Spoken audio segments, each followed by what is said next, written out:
할렐루야. 이번 시간부터는 복음에 대한 올바른 이해에 대해서 말씀을 드리고자 합니다.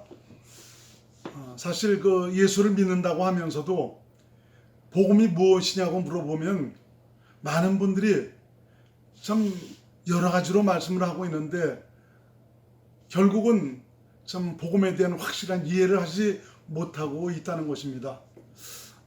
이번 과정을 통해서 한 3번이나 4번에 걸쳐서 말씀을 드리겠는데, 복음에 대한 올바른 이해를 통해서 복음과 함께 사시는, 복음이 왜 또 우리 인간에게 기쁜 소식인가를 깨달을 수 있는 참 은혜가 있으셔서 정말 하나님께서 약속하신 그 약속의 영광의 소중함을 마음속에 품고 또 누리며 살아가는 귀한 믿음의 사람들이 될 수 있기를 주의 이름으로 부탁을 드리겠습니다.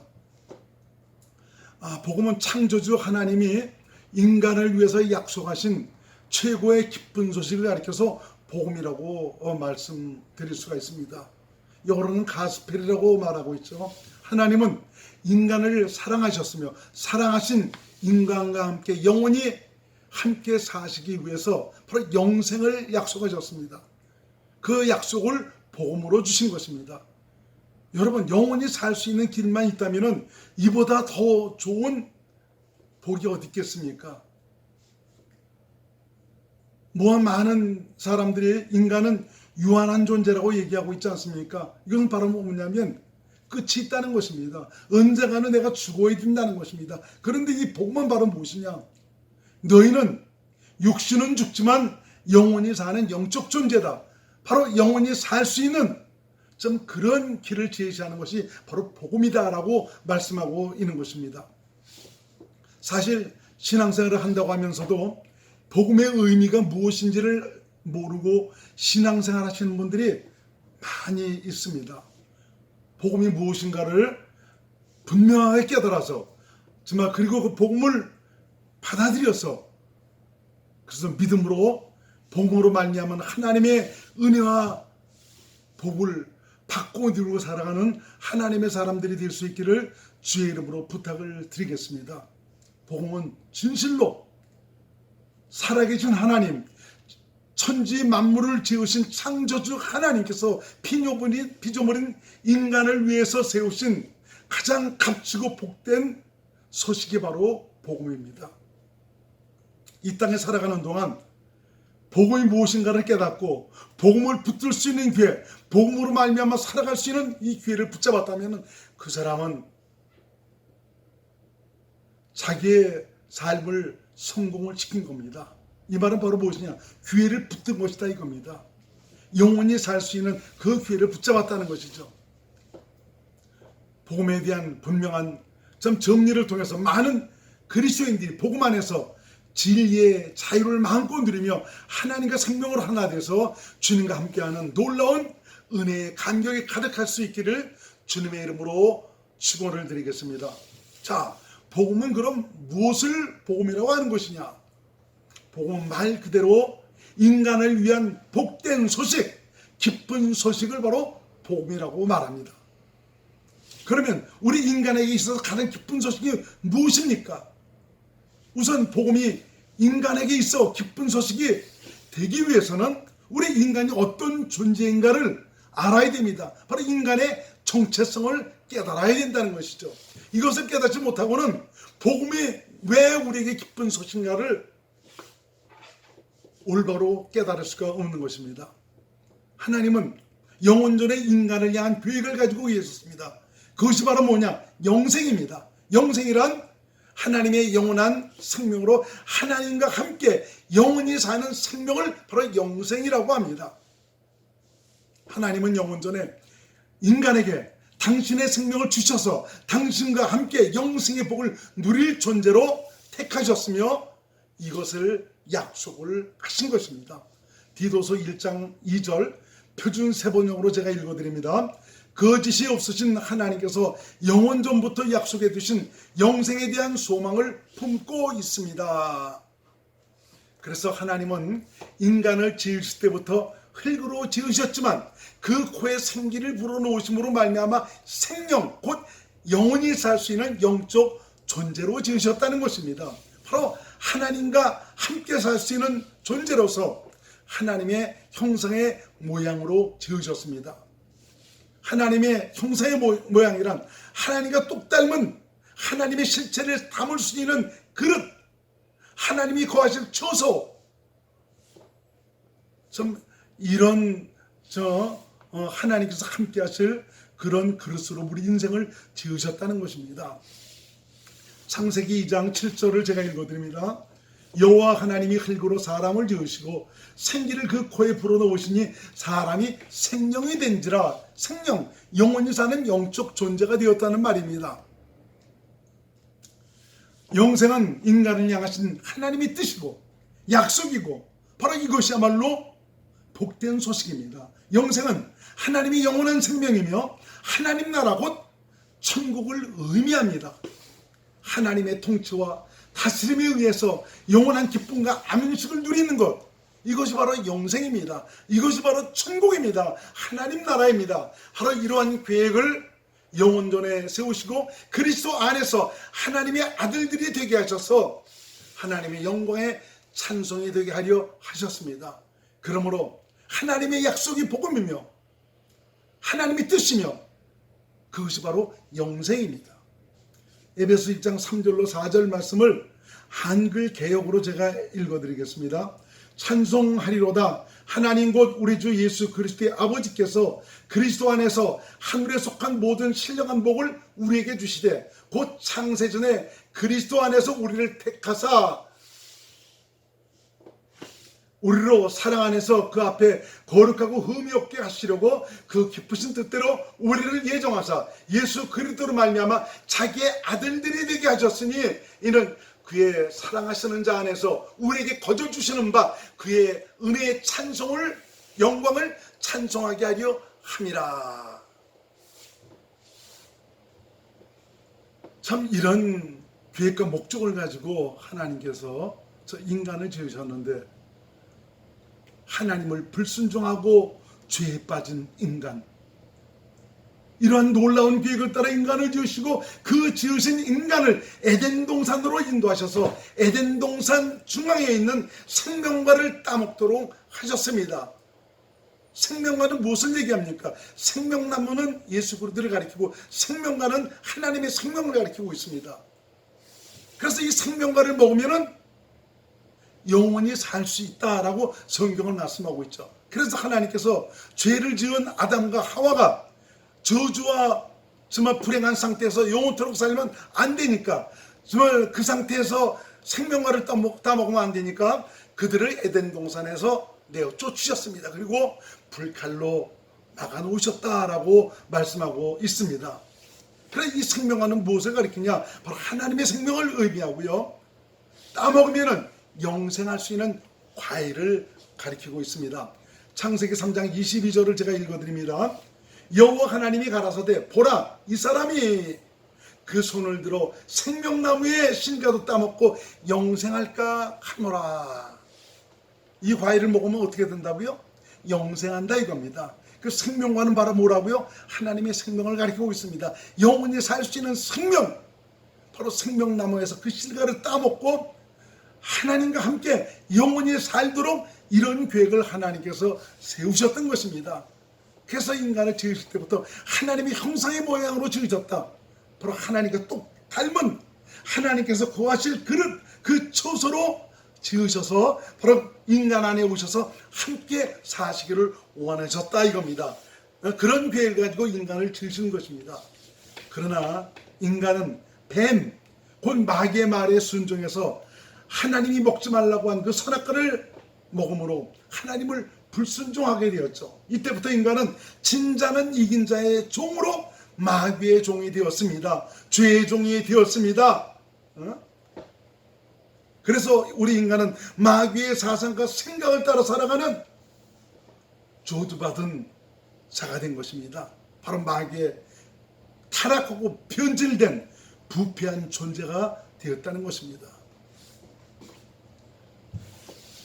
죄 아래 팔려버린 인간은 죄의 삭은 사망이라 저주와 불행을 안고 사는 저주의 자식이 되어버렸습니다.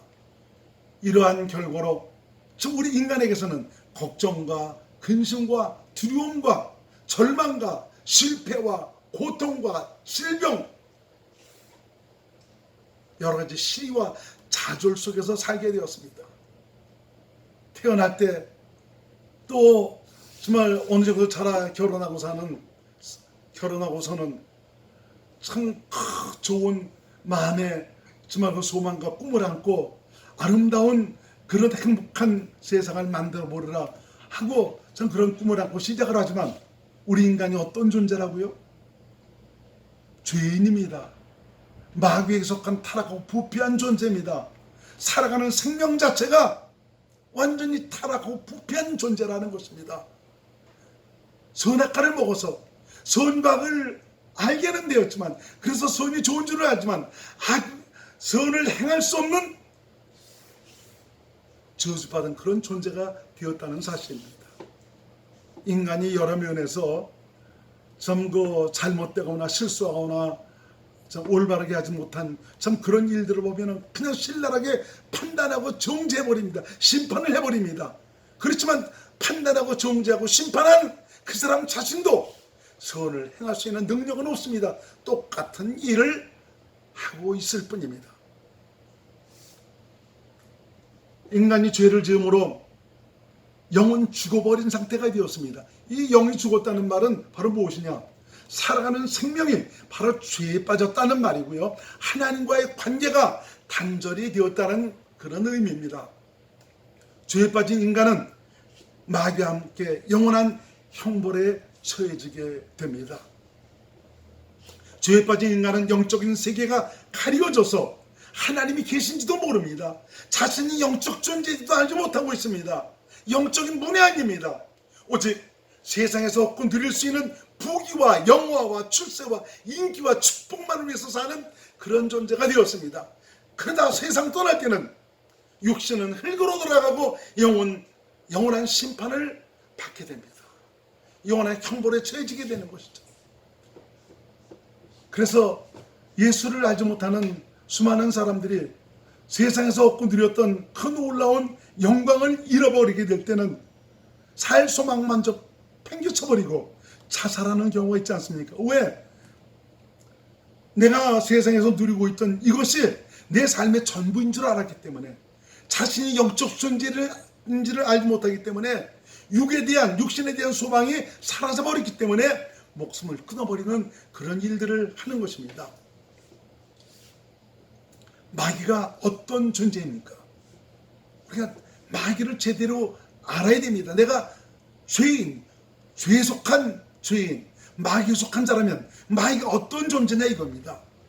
원래 마귀는 그 전신이 천사장이었습니다.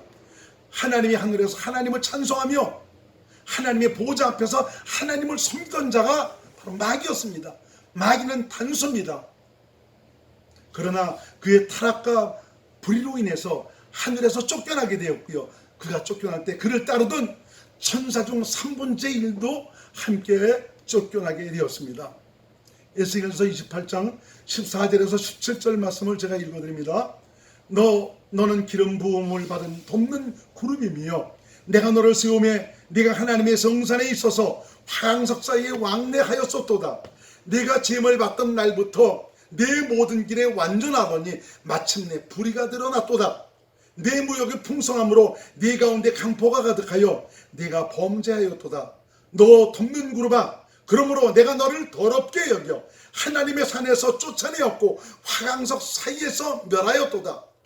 내가 아름다움으로 마음이 교만하였으며 내가 영화로움으로 내 지혜를 더럽혔으며 내가 너를 땅에 던져 여러 앞에 두어 그들의 구경거리가 되게 하였도다 라고 말씀하고 있습니다. 하나님 보좌 앞에서 하나님을 찬송하고 하나님을 섬길 수 있던 천사장 중에서도 가장 선택을 받았던 그런 천사장이었지만 도리어 불의가 나타나고 강포하고 교만하고 욕심이 많아서 나중에는 하나님의 자리까지 넘보는 이런 어리석은 자가 돼서 하나님께서 그를 하나님의 하늘에서 내쫓아 버리신 것입니다. 마귀는 인간을 유혹하여 자기의 손아귀에 넣어서 그의 타락하고 부패한 욕심으로 일그러진 마음을 우리 인간에게 주어서 그의 더러운 욕심을 따라 행하도록 했습니다. 영적 세계를 가려버리고 오직 세상에서 육신으로 얻을 영광을 위해서 살도록 하였습니다. 마귀는 인간에게 죄를 짓게 해서 사망에 이르게 하는 자이고요, 세상이나 육신을 의지하도록 해서 자기의 손아귀에서 벗어나지 못하도록 하고 있습니다. 왜 세상이나 육신을 사랑하고 의지하도록 하는 것입니까? 세상이나 육신은 마귀에게 속해 있기 때문입니다. 그래서 성경은 너는 세상을 사랑하지 말라고 경계를 하고 있습니다. 요한일서 2장 15절에서 17절 말씀을 제가 읽어드립니다. 이 세상이나 세상에 있는 것들을 사랑치 말라. 누구든지 세상을 사랑하면 아버지의 사랑이 그 속에 있지 아니하니 이는 세상에 있는 모든 것이 육신의 정욕과 안목의 정욕과 이생의 자랑이니 다 아버지께로 쫓아온 것이 아니오 세상으로 쫓아온 것이라. 이 세상도 그 정욕도 지나가되 오직 하나님의 뜻을 행하는 이는 영원히 거하느니라. 하나님의 뜻을 행한다는 것은 영생의 삶을 산다 이겁니다. 영생의 삶을 살아가는 사람만이 영원히 거한다라고 말씀하고 있습니다. 인간은 누구나 할 것 없이 그래서 죄인입니다. 이 말은 인간 모두가 마귀에게 속해 있다는 말입니다. 그래서 인간은 마귀의 사상과 생각을 따라 세상을 사랑하고 세상 영광을 위해서 살아가고 있습니다. 알든지 모르든 간에 모든 인간은 불순종 아들들 가운데서 역사하는 영, 곧 마귀에 의해서 지배받고 있으며 하나님의 원수로 행하고 있습니다. 에베소 2장 2절에서 3절 말씀을 제가 읽어드리겠습니다. 그때 너희가 그 가운데서 행하여 이 세상 풍속을 쫓고 공중의 권세 잡은 자를 따랐으니 곧 지금 불순종의 아들들 가운데서 역사하는 영이라. 전에는 우리도 다 그 가운데서 우리 육체의 욕심을 따라 지내며 육체와 마음에 원하는 것을 하여 다른 이들과 같이 본질상 진노의 자녀였더니. 참 우리가 우리 자신이 어떤 존재인가를 알기 위해서는 성경을 봐야 합니다. 성경은 내가 어떤 자인가를 볼 수 있는 거울의 역할을 합니다. 성경이 아니고서는 내가 죄인인 것을 깨닫지 못합니다. 성경이 아니고서는 내가 마귀에 속한 타락하고 부패한 존재라는 사실을 깨닫지 못합니다. 그야말로 이 성경은 우리 자신을 볼 수 있는 거울의 역할을 하고 있습니다. 너가 어떤 사람이냐? 너는 죄인이다. 하나님을 떠나 사는, 하나님의 원수로 사는 그런 타락하고 부패한 존재다라는 것을 우리에게 알려주고 있습니다. 이런 저주받은 인간, 불행한 인간, 실로 우리 인간에게 그럼 필요한 것이 무엇이겠습니까? 바로 마귀에게서 벗어나는 것입니다. 죄에서 벗어나는 것입니다. 이것은 인간의 선행에 의해서 해결받을 그런 일들이 아닙니다. 내가 아무리 좋은 일 많이 하고 착한 일 많이 하고 훌륭한 일 많이 했다고 해서 마귀에 속한 내가 하나님께로 옮겨지는 것이 아닙니다. 죄의 내 때로가 없어지는 것이 아니란 말입니다. 우리에게 필요한 것은 바로 무엇이냐? 죄가 없는 의인이 와서 내 대신 내 죄를 대신해서 피를 흘려 줘야 됩니다. 내 대신 죄를 대속할 의인이 필요한 것입니다. 그래서 예수님이 오셨습니다. 하나님은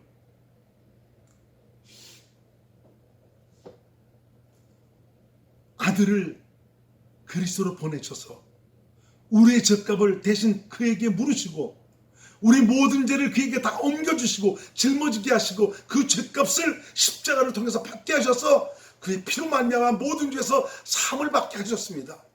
바로 그래서 우리 예수 그리스도 어린 양 대신 우리 주님의 피로 말미암아 모든 죄에서 벗어날 수 있는 이런 길을 아들로 말미암아 열어 놓으신 것입니다. 그래서 성경은 예수님을 가리켜서 우리 인간의 죄를 대속하기 위해서 오신 하나님의 어린 양이다라고 말씀하고 있습니다. 어린 양은 누구를 위해서 죽습니까?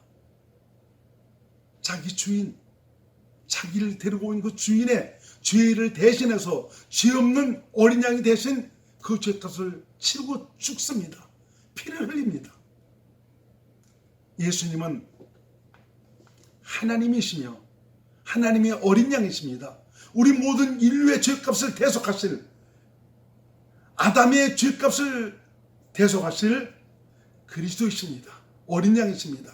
그의 피만이 모든 인간을 죄에서 벗어나게 할 수 있는 능력의 피입니다. 그래서 예수 그리스도의 피 아니고서는 인간이 죄에서 벗어날 수 있는 길이 없습니다. 이런 죄사함의 정말 그 은혜를 통해서 하나님께서 영원전에 약속하신 그 약속을 이루시기를 원하셨던 것입니다. 인간에게 진실로 필요한 것이 무엇이겠습니까? 죄에서 벗어나는 것입니다. 마귀에게서 벗어나는 길입니다. 그런데 안타까운 것은 죄에 빠져 사는 인간은 내 자신이 죄인인지도 알지 못하고 살아가고 있다는 것입니다. 다시 말하면 내 자신이 마귀에게 속해 살고 있다는 이런 사실조차 깨닫지 못하고 살아가고 있는 것입니다. 내가 언제 죄를 졌어? 내가 언제 마귀에 속해서 난 마귀는 알지도 못하는데, 우리는 태어날 때부터 아담의 그 생명을 유전받았기 때문에 죄인으로 태어납니다. 마귀에 속한 상태에서 태어나게 되는 것입니다.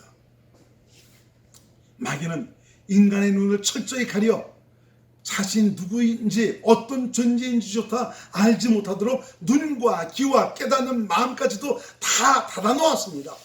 이런 까닭에 인간은 자신이 어디서 왔다가 어디로 가는 존재인지도 알지 못하고 살아가고 있는 것입니다. 그러다 육신이 세상을 떠날 때 비로소 깨닫게 됐지만 그때는 이미 때가 늦어버린 상태입니다. 그래서 우리 인간에게 복음이 필요한 것입니다. 복음은 인간이 죄에서 벗어나 하나님이 영원전에 약속하셨던 영생에 이르게 하는 기쁜 소식입니다. 인간 스스로가 죄에서 벗어날 수 없기 때문에 하나님의 원수로 행하던 그런 인간이지만 인간을 사랑하시는 그 사랑으로 아들을 그리스도로 보내셔서 그 핏값으로 우리 모든 죄를 사하시고 그분의 생명으로 영생을 얻도록 하신 것입니다.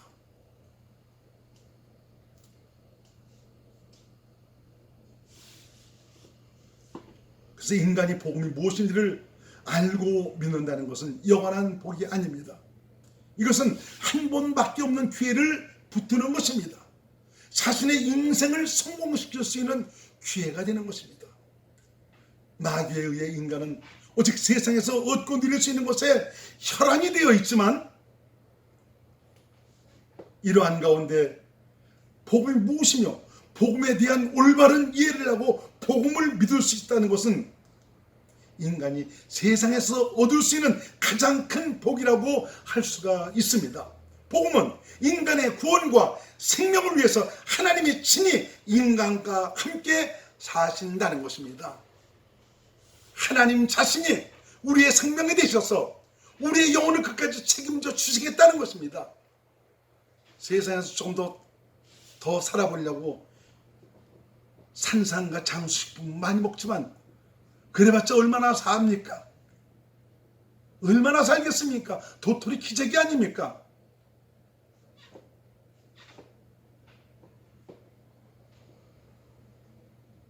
하늘 찌를 듯 자기 권세와 영광이 영원할 것 같은 그런 사람들 언제 어느 때 우리 주위에서 사라졌는지 모릅니다. 여러분, 이런 유한한 세상에 목을 매며 살지 마십시오. 우리는 영적 존재입니다. 영원히 살 수 있는 길을 하나님께서 열어놓으셨습니다. 이거보다 소중한 것이 어딨겠습니까? 이런 길들을 모두가 알고 있다면 이 길을 가지 않을 자가 어디 있겠습니까? 그래서 여러분, 예수 믿는 것이 복입니다. 복음이 무엇인가를 알고 믿는 것이 복음입니다. 하나님은 이 땅에서부터 복음을 믿어 복음 안에서 복음의 은혜를 누리고 살기를 원하시고 있습니다. 내가 죽어서 천국만 가는 그런 차원이 아니라 이 땅에서 천국이 되어서 천국을 누리며 살아가는 영생의 존재가 되기를 주님께서 원하시고 있습니다.